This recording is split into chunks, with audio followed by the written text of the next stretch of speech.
Turn this bad Jackson down. There he is. I think we're good. I think we're live. Sorry, just been a long one today. Welcome back to the channel, everybody. This is United versus Everybody. I am your host, Sean, and Premier League football is back after a few weeks off. We are, of course, today stopping by to get your thoughts, do a preview on our match against Southampton. United travel away to St. Mary's this weekend, late and early on Saturday. That's a 7:30 a.m. kickoff where I'm at. I don't know what time it is for y'all, but I'll be there bright and early. You guys let me know. We talked about it a little bit the other day. I put out that poll. I'm still going back and forth how I feel. If you guys want to do a watch along, get your thoughts in. I can finagle a watch along. It's just I always just wondered, it's good to sit and chat with people while we're watching the game. Is that enjoyable for you? If so, let me know.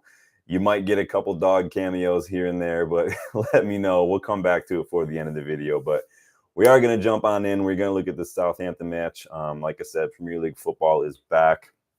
I know that we all needed a little bit of a break after the Brighton result, after the Liverpool match especially. I'm right there with you. But I think we can all agree that the national break is boring as shit. And though I have seen Arsenal fans, again, crying, still crying about this. Just let me know what you guys thinking about that. I mean, honestly, if I gave two shits about what Arsenal fans thought, I'd order myself some Gunnar Tears energy drink to go right alongside my Scouts Tears energy drink. But it is what it is. We all know how Arsenal fans are, and we just tolerate them. One last thing on Arsenal, though, since it just popped up online before I went live a little bit ago. Did you see these comments from Mikel Arteta about Arsenal's owners? So he said that the Kroenkes are the hungriest people I've ever met. Yeah, I'm sure they are hungry because they've been starving for trophies for years now. I think anybody would be hungry, starving, famished, just whatever you want to call it. But thought that was pretty funny. But anyway, trust the process, right? Get that whiteboard out, Mikel. Maybe go hire some more pickpockets, you dumb idiot. Anyway, sorry. Any chance to take a dig at Arsenal fans? I mean, why not? So United are back this weekend. We do have the early kickoff on Saturday. We are here to preview that match. Let's start with Erik tenhag's press conference, some of the key quotes, key takeaways from there. Were some interesting things brought up. So before we get started, hit that like button for me. Subscribe if you haven't yet. We are on the road to 2K. And once we get there, like I said, I did promise y'all some more giveaways. We've already done a few. I know that Danny got his shirt. Nick, if you're in the chat, let me know if you got yours yet, bud. You're all the way out there in Malaysia, so hopefully you got it.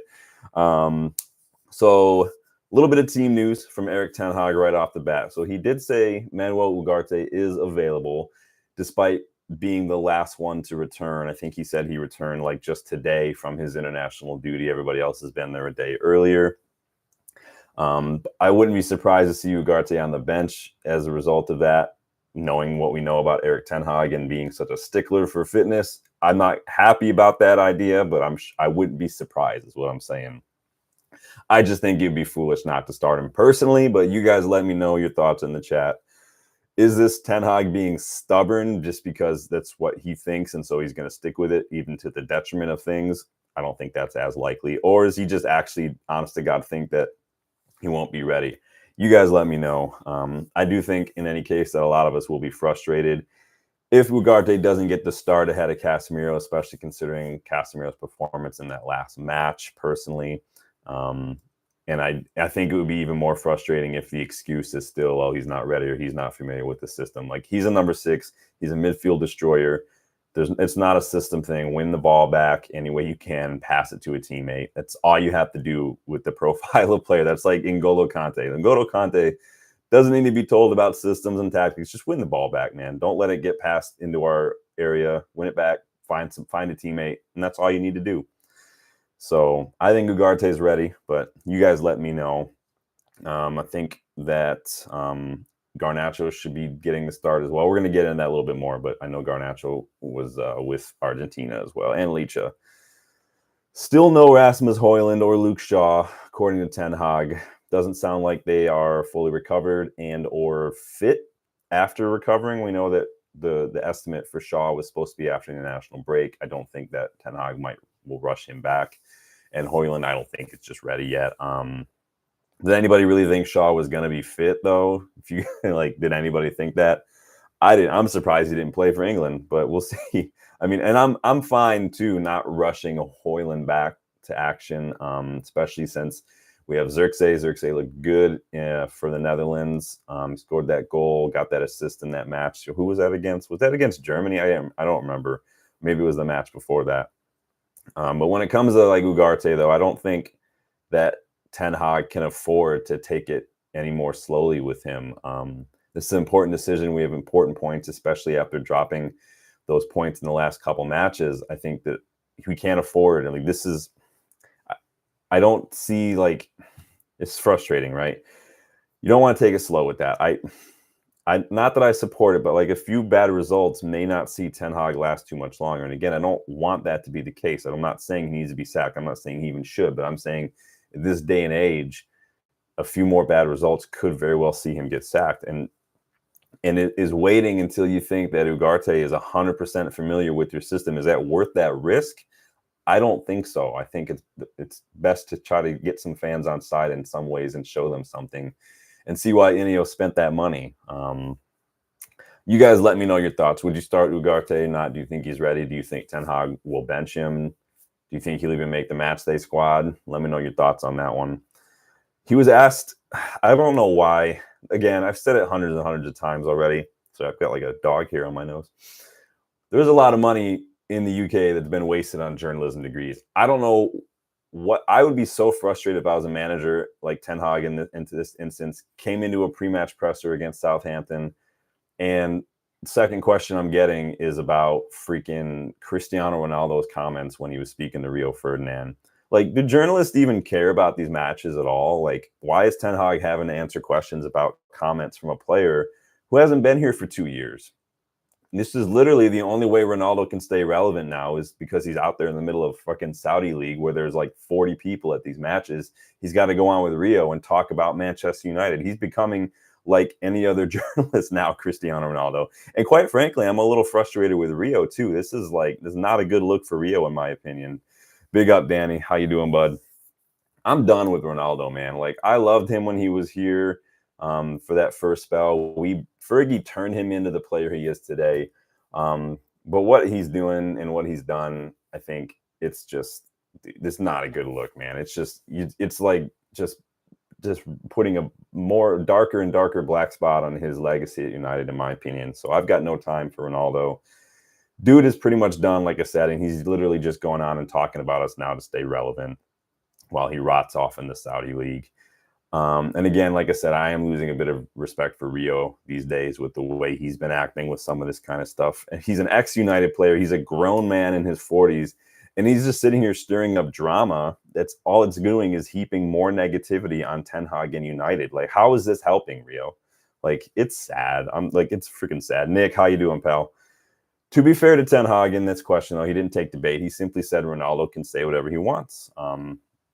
It is what it is. I mean, on Ronaldo's comments, though, I know those came out a few days ago. We haven't really talked about it, mostly just because to me, it's like middle school drama. But I mean, I'm sure you guys have thoughts. What are your thoughts on, Ronaldo talking to Rio and some of the things that he said about, Ten Hag and about United and whatnot? I agree in some regards that at United, you should always want to be challenging for titles. You should always consider yourself to be in the mix for challenging, but I think it's just a little simplistic. It's a little naive. And I think in some cases it is facetious to completely disregard context right there. It's just the way it is. Context in this case means we're still in the process of correcting the last decade of mismanagement. We're still in the process of working within the PSR restrictions caused by those past decisions. And we honestly need to ask ourselves right now, if we think we have the players and you think we're at a place right now where we can overcome a 20-point deficit between us and Liverpool last year, who weren't even in the top two. Do you think that we're anywhere near challenging City for the title? Then what are we sitting here saying like, oh, we have to be fighting for the title? Like, you can't have it both ways. Either you realistically don't think we are, or you're just going to be naive about it. It is what it is. But moving on. Ten Hag was asked about how he handles outside pressure and noise, which is interesting question. This was like one of the decent questions. It's not just asking about stupid rumors and something else somebody said. It's asking him personally, as a manager, as a person, how do you handle that kind of external pressure? How do you handle some of that stuff? That's a good question. Maybe it's just me as a therapist kind of listening in for that kind of stuff, but it's interesting. It's a good insight. And he said, it doesn't impact me. I know in the process where we are, what we need to do and where we're going. So he's just focused. He knows where he's in. He's not letting outside stuff dictate how he feels and what he thinks internally. And that's important for anybody, any walk of life, to do. Outside stuff shouldn't dictate how you feel internally and stuff. It should be the other way around. You can't control the outside stuff. You can only control how you react to it. Little therapy news. Nothing I say should be taken as therapeutic advice, by the way. I've been told I need to have that disclaimer. That's why it's in my bio now. It's a fine line in any case to walk as a manager, especially a United manager, when it comes to fan opinion. We're the biggest club in the world. We've got massive fan base. Fans are very, very vocal. The media never shuts up about us. It is, especially during international breaks. So, but you don't want to alienate fans. Even the worst critics, even the tenhag outcry, you don't want to alienate them. But at the same time, fan opinion should never dictate your decisions as a manager. You shouldn't just sub a player. You shouldn't just stick with this tactic or do this tactic simply because the fan base has been very vocal about it. That's not what should happen. That's weak. And it shouldn't be happening in any club. I don't care where you are. But it also shouldn't dictate your decisions as owners. Owners should not be bowing to fan pressure either. The owners are not going to look good if they make a rash decision after they publicly back Ten Hag and back them as well. So the general fan mood, though, however, the overall atmosphere, the tide of public opinion shouldn't be ignored, and it definitely shouldn't be overlooked. It should be listened to, because that's what fans want as well. They want to know that their voices are heard. Doesn't mean you have to do what we say. It just means we need to feel like we are a consideration and we are appreciated and we are heard in these things.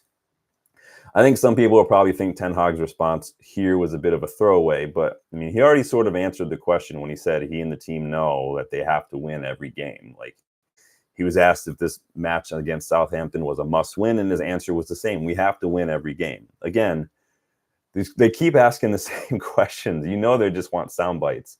But the questions in these pressers are just fucking stupid, man. I've said it before. I would hate to be a manager because it would be so hard for me not to literally say, that is a stupid fucking question. Get out of my press conference. Which we've done. We should do it more often. So Ten Hag defended himself and the team a little and basically said, you know, if you analyze the game so far, we're in a good direction. But what is normal in a transition period and when you're building a team is that you have to step up. To be fair, I mean, to his credit, we do look better in several areas on the pitch. I think the pressing has looked good. I think it's just a matter of when and where. And to be fair, there are times when we have looked good in possession. It's 3 matches in. It's hard to see. But I am getting a little tired of the whole transition period kind of thing. It's one of those things. It's kind of like the trophies thing. Okay, he didn't use it as an excuse, to be fair. I'm making it sound like Ten Hag used it as an excuse, but he did say he and the squad need to step up, like I said. So it wasn't really an excuse. I'm just speaking in general whenever I hear this term transition and the process and stuff. I just would like managers and Ten Hag specifically in this case to just find a different word. Stop saying like transition, process, rebuild, all this kind of stuff. Like, we know it's true. The people who really know, like, unlike the Ten Hag out people who were just like, nothing is ever good enough and that's the way it's going to be no matter what evidence you provide me. To the contrary, we know it's a process. We know it's a rebuild. We know that there's PSR and there's all this other stuff from the Glazers. We know that, but just stop using those words in press conferences. It's just not a good look.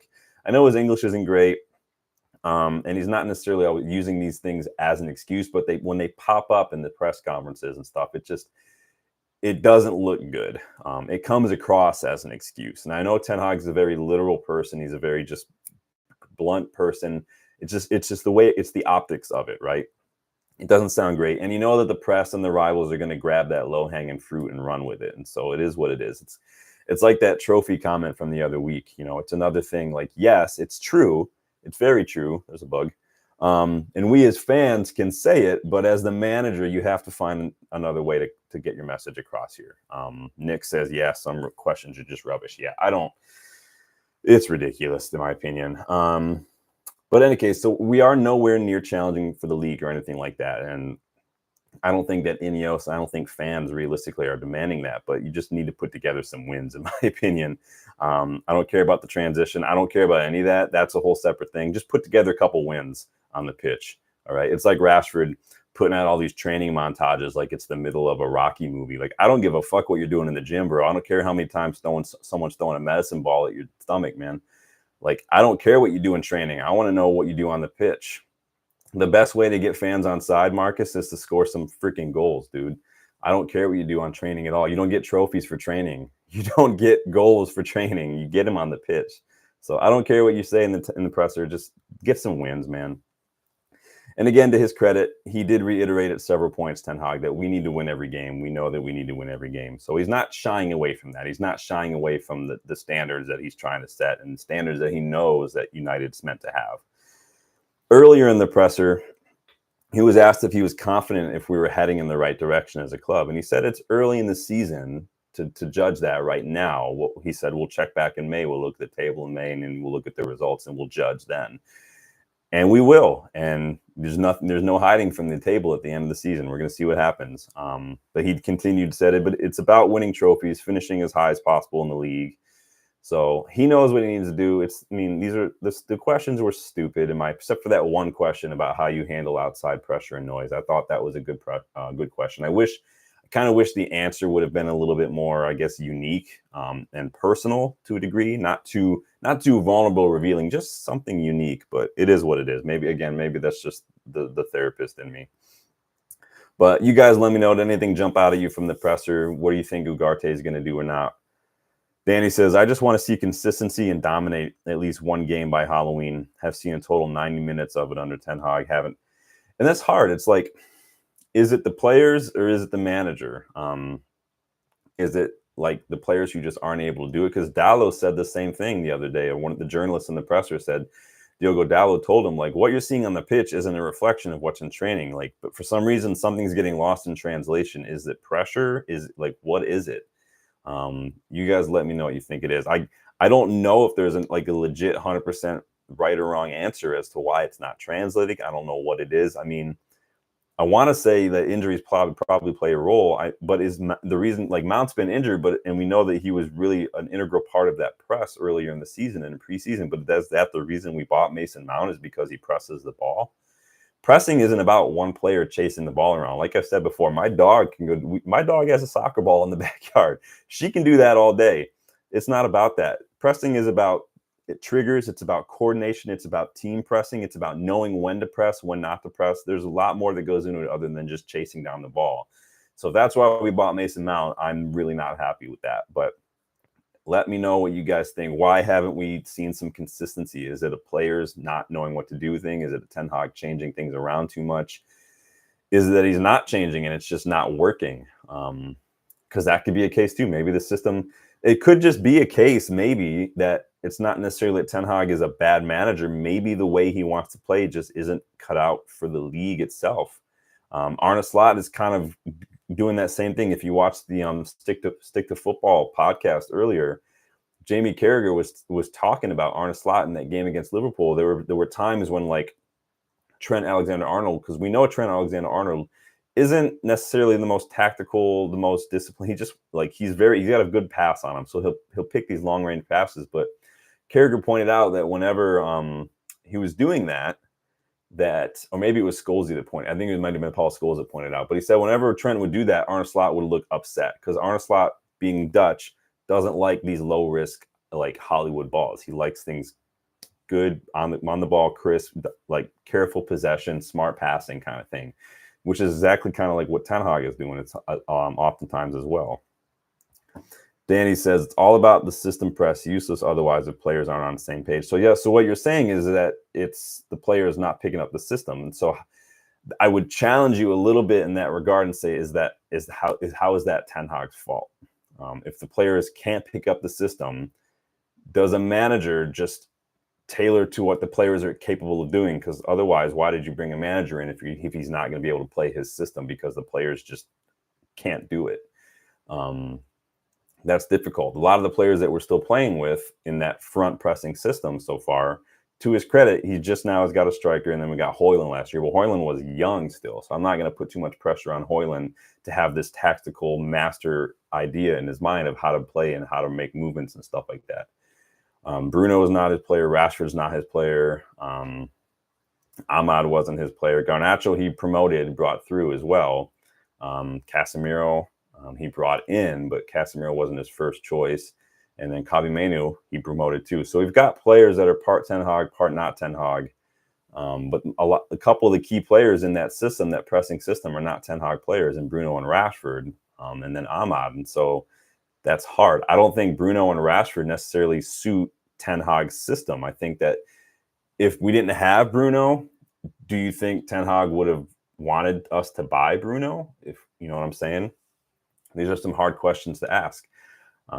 Same with Rashford. If Rashford wasn't already here and wasn't already kind of the talisman, the academy prodigy, or whatever you want to call it, would he be someone that Ten Hag would have been like, yeah, I'm going to promote you kind of thing? Hard questions to ask when you deep it, but we will see what happens. But like I said, Ten Hag did say it's early in the season. We're going to check in May. He did admit it's about winning trophies, finishing as high as possible, like I said. So Ten Hag said, or Danny says he needs to adjust and act fast. Bruno needs to drop deeper. Yeah, we're going to get into that. I don't like the Bruno and the 4-2-4 kind of thing. I don't think Bruno is good. It's like playing Kobbie too deep. You played Bruno too high up the pitch. You're missing something. Both of them. If Bruno is being played up here and Kobbie's being played down here, we need to just drop him a little bit like this. Let Kobbie take on more of a box-to-box, more of an 8. Let Bruno drop back into that 10. Honestly, if Ugarte was older and he'd been here for a little while, I would prefer, me personally, a 4-3-3 with Bruno and Kobbie as 8s with Ugarte behind them. But that's just me. I just like the 4-3-3 a lot. But it does demand a lot of players as well. So we're going to move on now to team tactics and team news. We're going to start with Southampton as always. We start with the opposition. So let me know what you guys think. Yeah, Danny says 4-2-1-3 or 4-3-3. Yeah, I think that there's opportunities to be flexible now and then. I think just like when it came to like against Liverpool, there's opportunities to change things up now and then. You don't have to be so rigid 100% of the time. There's a fine line between having your system and using it to like impose your will on the opposition, but there's also a fine line between knowing when to maybe switch things up. Like again, you're playing against a high pressing team, maybe throw in a couple more counterattacks than you might normally do because that's just what you do. So looking at Southampton, what has Russell Martin, their manager, had to say ahead of this weekend's match? So he said that changes will be made after 3 defeats. There inevitably will be changes. How many, you'll have to wait and see, and who, it's such a difficult position because I feel fiercely loyal to players who have got us into the Premier League. So I have to balance that loyalty from what they did last season to what some of them are actually doing now and the place they're in right now. That's a nice breath of fresh air. I wish Ten Hag would do that with some players. If you're not playing well now, it doesn't matter what you've done up until this point. We're going to switch you out for someone who is performing right now. Rashford. Anyway, the Saints boss feels his side have learned a lot in the first few games, and that they are really close to being who we want to be and what we want to be. So sounds like he's willing to tweak. It sounds like, again, 3 matches in, newly promoted, new manager, all this kind of stuff. They're like, they're not new manager, but you know what I'm saying. They're still finding their feet in the league. It is a big step up. We saw that with Burnley. Burnley had a lot of points. They dominated the championship. They got the Premier League and immediately dropped back down. Somehow Vincent Kompany got picked up for Bayern Munich. I don't know how that happened. I'm still waiting for somebody like pull the Matrix cord out of the back of my head and let me wake up and realize, oh, that was just a dream. That's just a virtual program. No problem. That didn't really happen. Nagelsmann's still there. Tuchel's still there. Who knows? They didn't replace De Ligt with Eric Dyer. What the hell is that club doing, by the way? Who brings in Eric Dyer when you've got Matthias De Ligt and Kim Min-jae? I can't even with Bayern right now. So in terms of team news, goalkeeper Bazzuno is still out for them. Winger, I think his name is Khalid or something, Suleimana, anyways, his surname. I only put down the surname. He could be back. We'll see what happens there. Danny says if his high press doesn't work against Southampton, it'll never work. And so that I mean, we're getting off track here. We keep coming back to this, but I want to respond to the comments because again, it's that 50-50, that hard argument. You know, is it if the manager's system isn't working with the players who has, and in some cases, I think the weak link in that is Bruno and Rashford at times. Like, do you? And again, to be fair, Ineos didn't hire tenhag, so they don't have like tenhag didn't buy Bruno or Sancho or a lot of these players. Does he need to be loyal to them necessarily? Do Ineos need to?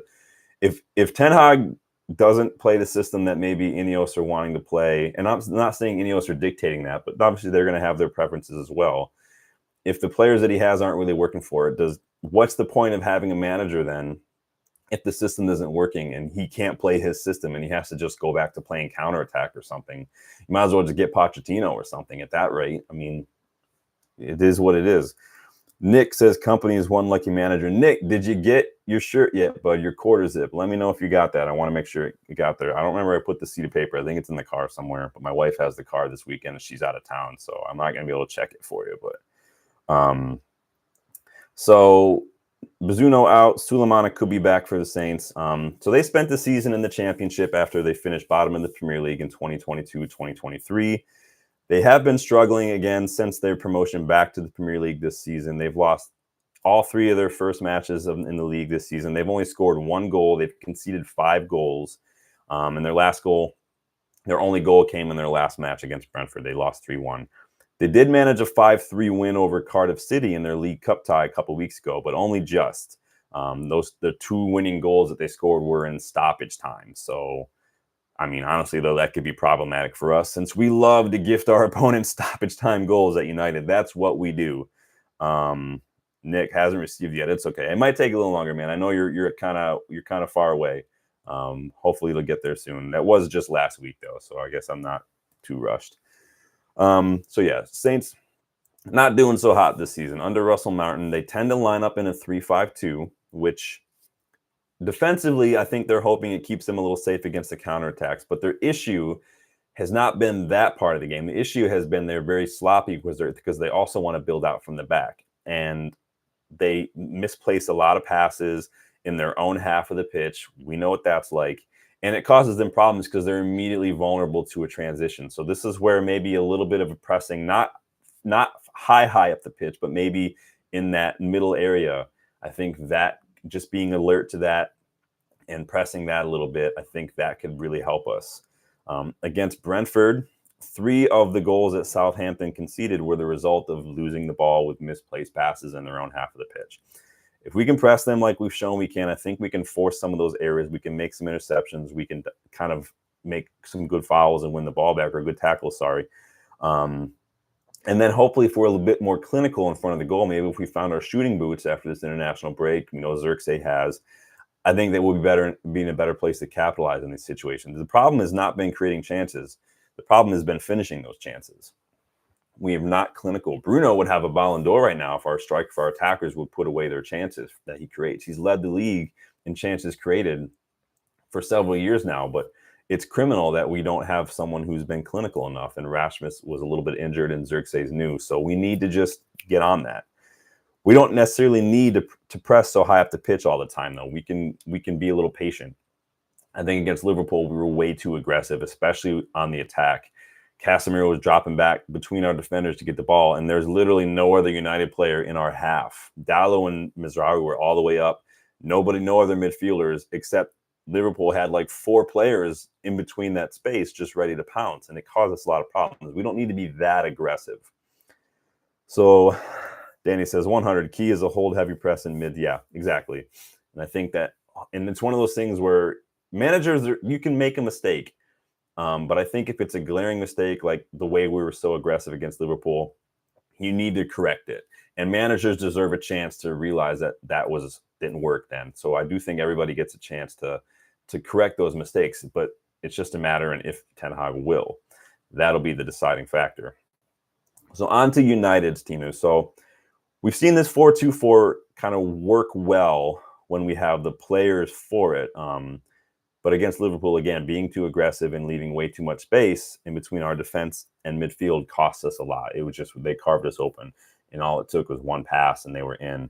I think it would be best to go back to that 4-2-3-1 and have Bruno situate like 5-10 yards deeper than what we've seen him play this season. And I think that allows Xerxes to be a striker. He can be a 9.5. He can drop deep now and then, not deep, but he can get a little bit more involved and maybe interchange, kind of like we've seen Martial do with Rashford in some regards. But I want a presence in the box. We saw that when Xerxes was in the box and Rashford found him with a couple of really good chances against Liverpool, that he got on the end of those. But up until that point, we really didn't have that presence in the box. Everybody was dropping too deep, and then we'd get the ball, but there's nobody in the box to put the ball into. We need someone in the box. What's the point of buying a striker, two strikers, if you're not going to have someone in the box? I want him in that box. I want a presence in that area to get on the end of these chances. And I think that he will probably get a bit more clinical. His first start of the season, I'm not going to pressure him too much. I will say, yeah, he should have put those chances away against Liverpool, but I'm not going to say he's a flop or anything. It's just he needs to do better. He knows he needs to do better. He will. It is what it is. We saw it with Højlund. It took Højlund a couple matches to get his first goal, and then he went on a tear. I'd also like to see Lisandro Martinez improve a little bit with his decision-making. It's not been great this season. He's looked a little not like his usual self. He's been very aggressive. He's been caught way too high up the pitch to come to make a challenge, and it leaves us exposed. Because you have to get that challenge right, and you have to hope your teammates are in a place to cut off that option for that player you're pressing. Otherwise, you're completely leaving us exposed in defense. It's not like him to do that. And so I don't know what's going on there. He needs to tone it down just a little bit. And if we utilize our wingers, especially on the counter, I think Southampton's wingbacks, if they're caught up, because Southampton play with the 3-5-2, I think if we utilize our wingers a little bit more, especially if we can win back the ball when Southampton are on the attack, I think we can cause some serious damage. We've got the pace. We can hopefully have the clinical finishing. And we've scored some really good counterattacking goals. There's nothing wrong with scoring a counterattacking goal. I don't like when it's your plan A, like a Jose Mourinho, where it's just park the bus and counterattack. I don't think that's a tactic per se. But there's nothing wrong with scoring counterattacking goals. Liverpool have been doing it for almost a decade under Klopp. I don't really see why when we do it, it's like, oh, counterattack, the only way you can score. Like, it's just like, that's why when people criticize Bruno for penalties, like, they still count. It's what the hell. Danny B says that suits Manu Ugarte, I'd say. That 4-2-3-1, yeah, I think so too. Danny B says Bruno needs to stay disciplined and closer to Manu Ugarte. Bruno disciplined? What? When's that going to happen? To be fair to Bruno, we saw it a little bit late last year. He was a little bit more composed, a little bit more patient. There were opportunities where I think we were trying to see out a lead. I forget who it was late last season. And we got the ball off a corner, and it was literally in the dying minutes. And the old Bruno, like, I expected Bruno to try to hoof a shot. Probably just the goalkeeper would grab it and they'd launch a counter and we'd be vulnerable. Instead of doing what I thought he was going to do, he actually kept the ball on the ground, passed it all the way back to our defense. They passed it back to an and it just killed another 30 seconds. And that's something I'd like to see United get better at too, is just seeing out a lead, seeing out a win by being smarter on the ball, just taking care of the ball, keep it on the ground, make the game boring, kill time. Pass in that horseshoe pattern if you need to. Just quit it. And we've seen that we can do it. But when it gets to certain players, when the ball gets to certain players, sometimes that can break down, such as when it gets to Rashford or Bruno. So we need them to be disciplined. I agree. Bruno has shown discipline. Like you're saying, though, Danny, he needs to stay disciplined. It's about discernment. It's about composure. It's about just being a leader. You know, you dictate the tone of your teammates in those moments as a captain, and he needs to be able to do that a little bit more. They're going to take their cues from him because he's almost acting like a coach on the pitch in that regard. So Bruno needs to set that tone for the rest of his teammates. But I'd like to see us take advantage of their wingback play. I'd like to see us utilize our wingers a little bit on the attack. I think we can cause some damage there. And like Dan and I are saying, if we can not press so high up, maybe allow Southampton or to try to build out a little bit and then maybe engage in the press, cut off those options a little bit, I think we can cause problems. What we don't want is to get caught outnumbered with their attackers and their wingbacks kind of causing a bit of an overload. We want to be able to kind of cut that option out a little bit, which is going to require a bit of hustle and discipline from Rashford and whoever is on the right wing, because they need to do their job off the ball. So let me know what you guys think the starting 11 is going to be. Get your thoughts in. I'm going to go with pretty much the same defense that we've been seeing. Onana, Mazraoui, Delit, Licha, Dallo. I think it's going to be 50-50 if Ugarte starts over Casemiro. But I think that because Manu was rested against Finland for England and Angel Gomez took over, I think we'll probably see Manu starts. And honestly, Manu needed a rest. He needed that week, that couple days to just chill because he's looked gas this season already. But I do think he'll either partner Casemiro or Ugarte. It's anyone's guess right now.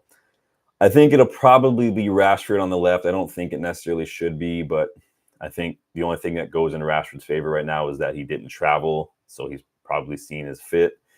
Zirkzee, I think, is probably going to play. We don't have any options up front. Bruno, because Bruno plays every game. I would like to see Ahmad get the start. It wouldn't surprise me to see Garnacho, but I think that I would prefer to see Ahmad. Danny says Ahmad has to start. Nick says Casemiro should be benched. Casemiro should be benched, but it's just a matter of whether or not Ten Hag thinks Ugarte is ready. He says he's available, but we'll see how that goes. It's always hard, right? Do you want to put out maybe your strongest side and get a couple goals up, and then maybe bring on Casemiro? Do you want to start with Casemiro, see how it goes, and then maybe ease Ugarte into the league? Arguably, and this is no disrespect, Southampton's probably one of the easier games to do that in. You could argue Barnsley might be the better one. So maybe we might see Ugarte come on for like 20, 30 minutes here and then maybe start against Barnsley. That could be a better way to ease him in, but we will see. We'll talk a little bit about Barnsley later on this weekend, probably when we get our next press conference. But I think that's a match we could see Collier get a start, but we'll see. But I would like to see Ahmad start. I would prefer to see Garnacho on the left instead of Rashford, but we're probably going to see Rashford. So despite the fact that we don't tend to travel well, right? Our away form last season was god awful. We should be winning this. I think we will win this. Hey, we get to see the away shirt in the Premier League now, so that's going to be fun too. But I think we're going to see 3-1 United. I know I've just criticized Rashford, but I do think Rashford is due for something. I think that Rashford wants it, and I've said before, it's great what you're doing in training. I want to see goals. I think Rashford's going to get a brace. I think Bruno will grab a goal. We'll see. I don't really like to predict who's going to score. I just do it for fun. But in any case, what are you guys saying here? Danny says Ahmad has to start. Casemiro should be benched, says Nick. Danny says, nah, I'd start Collier if Ugarte is not ready. Don't want to see Cas. I don't want to see Casemiro anymore. It's just a matter. I mean, Collier was better than Casemiro when he came on the other day. So it's interesting to see what Ten Hag thinks. Do you like? It's not so much as Collier over Casemiro. You got to look at, is Collier and Manu a good partner in that midfield? Do you trust that midfield? Two very, very young players, very still inexperienced players. Would you trust that in that midfield together? Nick says, if it's the case, then no Cas. Danny predicts 4-2 United. Nick says 2-1. Usually you will usually do a 2-1, but I think we're going to get some goals. We need some goals. I think some of these players are going to be hungry. I think some of these players are now getting really good fitness. I think we might have hit a new level because a lot of these players were hitting form on international duty, like Ugarte, like Zirkzee. And I think we're going to see something here. But whatever we do, I do think we'll win. I think my prediction's 3-1. I think that whatever needs to be happening, if we win, great. The celebrations need to be brief, though, because it isn't about 3 points this weekend. It's about this really needing to be the first 3 points of many points that we are going to be picking up in the next couple fixtures. We absolutely need to start putting points on the table, and this next run of fixtures is going to be tough. So if we win against Southampton, great, smash and grab, celebrate, get them in, but then we got to move on to Barnsley because we want to get moving on. We want to build on that. It's a foundation. It's like when things go wrong in a match. Slow down, start putting together a couple simple passes, a couple simple, challenges here and there. Build on that simple foundation and do something. It's about momentum. It's about confidence. Like, that's what we need to be doing right now. So on this next fixtures list, I want to take a look at these next few matches because Southampton is the first of 5 fixtures in the next 2 weeks. So let's take a look at the scheduling, see what you guys are saying. If we don't score goals now, says Danny, against Southampton, we will struggle for the rest of the year unless Højlund works wonders in a few weeks. Yeah, we need to start scoring goals. Højlund, we know, can score when he played. He had one of the best conversion rates last season when he was playing. He just I'm starting to worry about his fitness a little bit because he seems to struggle. So let's look at these next couple fixtures here. So this is our next couple fixtures. So obviously we're traveling away on Saturday, Southampton. Then we host Barnsley at Old Trafford for the Carabao Cup on the 17th, just a few days later.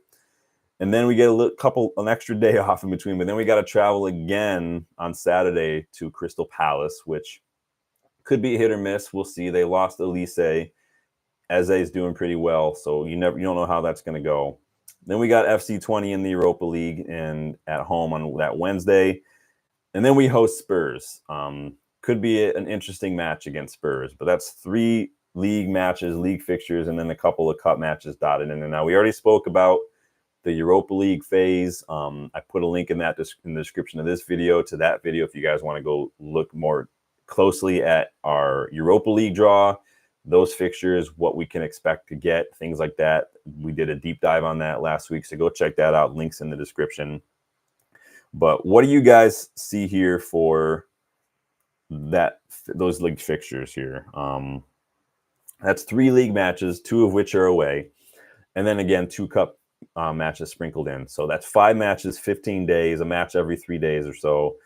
Fixture schedule is already pretty congested now. This is where squad depth and fitness are going to be probably the most important role, because we're going to need to rotate, especially against like Barnsley, even against Southampton. If we're up by a couple goals going into that second half, we probably need to look at maybe who needs to sit down for a little bit. If we had another midfielder or if Mason Mount were fit, this is where Ten Hag would probably need to start being a little more flexible with his formation, start seeing how the full squad, not just the 11, but the full squad can keep up with the tactics, keep up with the system, all that kind of stuff. Maybe he might need to flex a little bit with his formation, rest Manu here and there, bench Rashford here and there, like against Barnsley. Maybe Rashford doesn't need to play. We'll see. The real issue here is going to be the fullbacks when it comes to fitness and rotation, because we only have 2 fullbacks that are fit. And this is a lot of football to play in the next couple weeks. It's 5 in the next 15. I think it's like 7 matches in the next 22 days. I wouldn't be surprised to see even someone like Sekou Kone maybe in the match day squad. I'm not saying like playing necessarily, but I wouldn't surprise to see him in the match day squad. I wouldn't be surprised to see Harry Almas in the squad against Barnsley, for instance, Collier, like we just talked about, or maybe even Ethan Wheatley as well. All these young guys could get minutes in some of these matches. And I think that's important. You're going to need to, because we bought players, yes, but we still have a lot of injuries. So we're not as deep as some people think. So we're going to need to rotate. And I think now is a good time as any to start bleeding in some of these young players. Danny says we're going to get 4 wins and a draw out of those 5.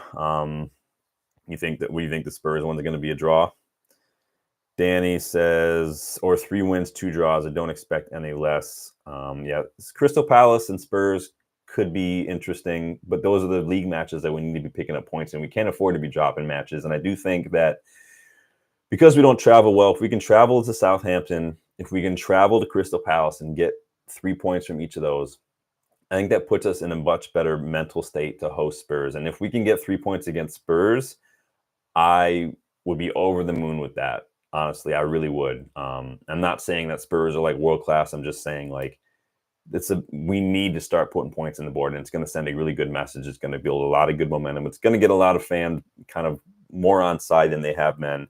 And again, wins cover a multitude of sins, as the old saying goes. But Danny says Fletcher. Yeah, don't forget about Fletcher. He's doing his thing, man. Fletcher. I'm hoping to see a little bit of Fletcher. So Justin and I are going over in January. We're going to be there for the Southampton match and then the Brighton match mid-January. And then there's an academy match against Aston Villa's academy on that Friday that we're going to be going to as well. So I'm hoping to see some of Fletcher and some of these other young players there as well. So that should be fun. If we end up staying for some reason and the flight is later on like Sunday or something, maybe we could also squeeze in the women's match, but we'll see how that goes. But that is when I will be there. I'm hoping to go to the academy match and see some of those players. I've reached out to get some hospitality tickets for that one as well. So we'll see how that goes. Danny says, Matano kids, 16, man. Yeah, I'm really looking forward to going to see the academy because I don't really get their matches on MUTV, even though they advertise it, but they don't have them on MUTV. So it's really hard to see anything other than highlights for the Academy. So I'm really looking forward to seeing them live. The closest I came to seeing the Academy is when Justin and I went 2 years ago, and we went. So this was when we went to the Real Betis game in the Europa League, and then we did the Southampton match on the weekend. But in between, we also shot over to Crewe to watch Crewe Alexandra play Salford City at Crewe. So that was when Ethan Galbraith was on loan at Salford. So I did see a little Galbraith while we were there. And coincidentally enough, Justin and I, our seats, we were chilling. We were waiting for the match to start. And then lo and behold, who literally comes in, starts walking up the aisle and sits like 5 rows ahead of us is Nicky Butt, Ryan Giggs, and Alex Bruce. We're all at that match too. So that was pretty cool. Obviously, Ryan Giggs and Nicky Butt are part owners of Salford City, so they were probably there to check it out. But that was kind of fun. A little bit starstruck. Giggsy was one of my favorite players growing up, obviously, if you can't tell. So Danny B's says yes, it's hard to watch him live. Yeah, and I don't know if there's rules about that or what. I don't know, but it's interesting. But in any case, how many points do you see us picking up from these next couple games? Danny says 3 wins and a draw, or 3 wins, 2 draws. I see us maybe getting 4 or 5 out of 9 points from these league matches. I think that I definitely see us beating Southampton. Crystal Palace and Spurs could go either way. I think we could. I think we could easily lose Spurs and probably draw Palace. I wouldn't be surprised if we drew both, though, either. I don't see us winning both those matches against Palace and Spurs necessarily, but I would take it. But I just trying to stay within context here.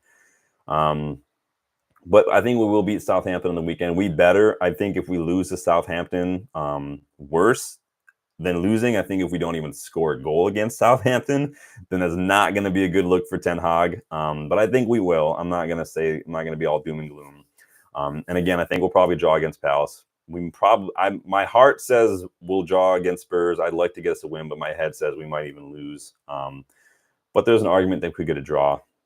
I think it's going to depend on tactics. We know Spurs under Postecoglou do play a high line, so they are vulnerable. But I think it's just a matter of Ten Hag is going to expose that, because it hasn't really seemed like he wants to do that. So if we play like we played against Liverpool, though, Spurs will rip us apart. So that's a preview for another day, another time. Could Barnsley surprise us in the Cup, a la Coventry City, almost upset us in the FA Cup? Will we start our Europa League campaign with a home win against FC20? Again, go check out the full Europa League preview in that video. Links in the description. Nick says, win, draw, loss, win. So you think that we're going to, let me go back to my slide. So you think we're going to draw against Palace and lose against FC20 and win against Spurs? If we lose against FC20, I'm going to be really mad. That's not going to be a good look. If we can't make it out of another group in Europe, I'm going to be pissed off. Danny B says, no more losses in the next 4 or 5, not accepting any less. We have to. Yeah, I don't think Ten Hag has a choice. I think that, and he knows that he said it's a must win. We have to win every match. We know it. The players know it. But it's just a matter of translating it onto the pitch. Can you demonstrate some mental resilience in a match when you concede a goal or make a mistake? Can you not get so focused on the fact that you missed a couple sitters and just focus on the next one? Let it go, let it do its thing, and just focus on doing better the next shot you get. That's going to be the key. Because you can concede a goal or two and still find a way to come back and win. We've seen it time and time again, but it's all up here. And so if you don't have it up here, that's not going to help. Nick says, draw versus Palace, lost to Villa. I haven't got into Villa yet, so I'm just looking at the next couple matches here. So you guys let me know what you think. Hope you guys are looking forward to this. Let me know if you guys want to maybe try to hook up a watch along for the match on Saturday. It's going to be early, so if you guys are down, I'll set the camera up and I'll make that happen.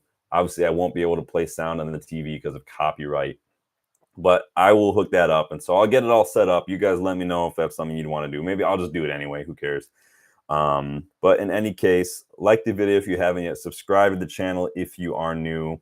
Don't forget, if you guys, when it is time to go get your next jersey, you don't want to spend an arm and a leg, there is a link in the description for $5 off at GoGo Shop. You go in there, they gave me a code, they gave me a link for you guys to get $5 off your order. And that's my thanks to you for helping the channel grow so fast and so large. I'm so appreciative of that. So I've got one on the way. It's this year's 3rd strip. I'll put that on when it gets here and let you guys see it. You can judge for yourself, but they are good jerseys. I've got a couple of them already. So if you do want to go do that, check out that link. Danny's down for a watch along.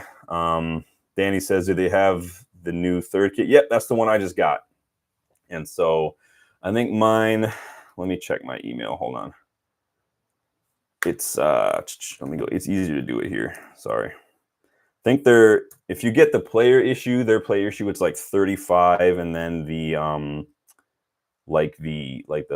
the fan version is like 25, I want to say. They're always doing some savings and some discounts, but you will get an extra $5 off if you go on the link that I put in the description and go do that. They've got other things. They've got like training kits and stuff as well. If you guys are interested in that kind of thing, they've got quarter zips, track suits, all that stuff. So yeah, the away one, the 3rd for this year, is $25.99. They do have the authentic versions of things well, and that's $31.99. Sorry, not 35. So go check them out. The black one I've got, and then I've got another one. Those are from there as well. So I really enjoy it. It's always hard because I like the shirts, obviously, but I really hate spending that much money on a new one. And for the longest time, I didn't want to give the club my money because I didn't want the Glazers to get anything. So I haven't really given the club my money since the Glazers have been around. Most of my stuff comes from eBay. It's legit stuff. I just, it's just cheaper. So Danny says, I get code. I get one next week. Still out of work with my back. Oh, man, sorry to hear that, bud. I hope it does get better, man. Just take some baths, get some icy hot, maybe do some acupuncture. I know that really helps. And just chill. So much is connected to your back. It's very easy for your back to get worse. So the best thing to do is get some rest, from what I hear. But, hopefully your doctor's taking care of you, man. Hopefully it gets better. Hopefully, United don't make it worse this weekend. But if we do score goals and stuff, try not to jump up and celebrate and jump up and down. Don't want you to make yourself any worse. But I will be here with you on Saturday morning. I'll go ahead and do that watch long and get it going. So keep an eye out for that link. And until then, enjoy your guys' evening. I probably, barring any major news, I probably won't see you until that match. So if I don't, enjoy your tomorrow, enjoy your tonight. Danny says, went to chiropractor, going to get regular doc on Monday. Man, well, sorry, bud. Hope it gets better. I'll see you guys Saturday. Enjoy your evenings, and I'll see you then. Later.